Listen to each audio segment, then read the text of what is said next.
Yo, this is really cool.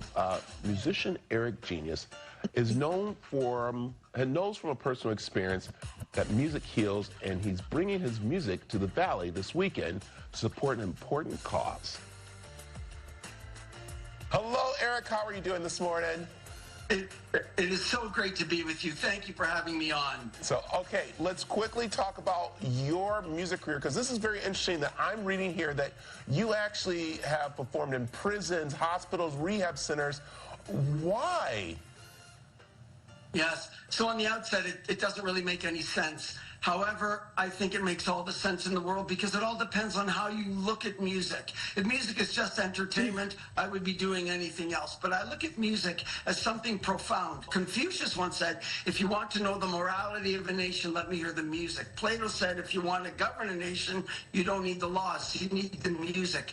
Music is a moral law, is what Plato said.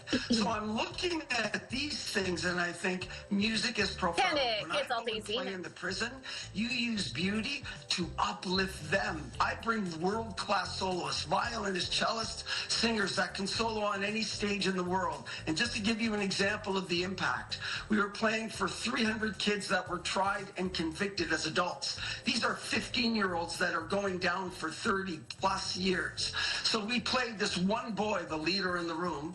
He stood up at the end of the show and he said, that violin's the most beautiful thing I've ever heard.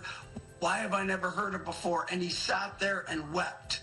And I just thought, you know, this boy's going away for 30 plus years. He's lived a very tough life. And the violin was able to go in and connect with his soul in a way that nothing else can.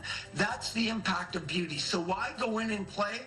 I'll go in and play all day long for those who are marginalized, those who are hurt, you know, those who society's easily, you know, forgotten. You look at our culture, and there's a lot of people that are easy to love, and people associated with M.I.K.I.D are the kids that are not easy to love. Eric, this is a great story. Tell me a little about M.I.K.I.D and what got you involved. Sure. M.I.K.I.D is mentally ill kids in distress. First of all, I want you to know that I personally invested in this because my eldest son, 4.5 years ago, took his life. My eldest son had mental illness, and the amount of mental illness is going up and up and up. So, you know, this organization does everything possible to help these kids who are undesirable in many people's eyes, and the kids that aren't cool, and the kids that aren't sort of invited to things. And my son was one of those kids. And so I just thought, you know, we do all we can. So this organization is a wonderful organization that does all they can to help those kids that are easily forgotten. Yeah, wow, this is so amazing that you're stepping up and doing this. And I want to change gears a little bit. You mentioned about losing your son, but also you have a daughter with Down syndrome. How's that take you with your music? Does that make you want to shape more of your music into helping these kids?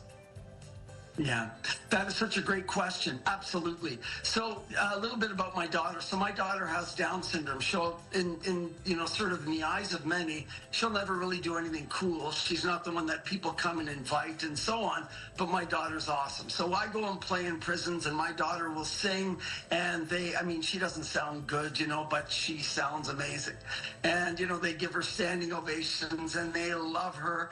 But yes, you really learn, you know, nobody comes to invite my daughter for coffee or do any of that, or she's not one of the clique or one of the crowd. And as her father, you know, I had the constant worry of how am I going to provide for my daughter when I'm gone and she's here, right?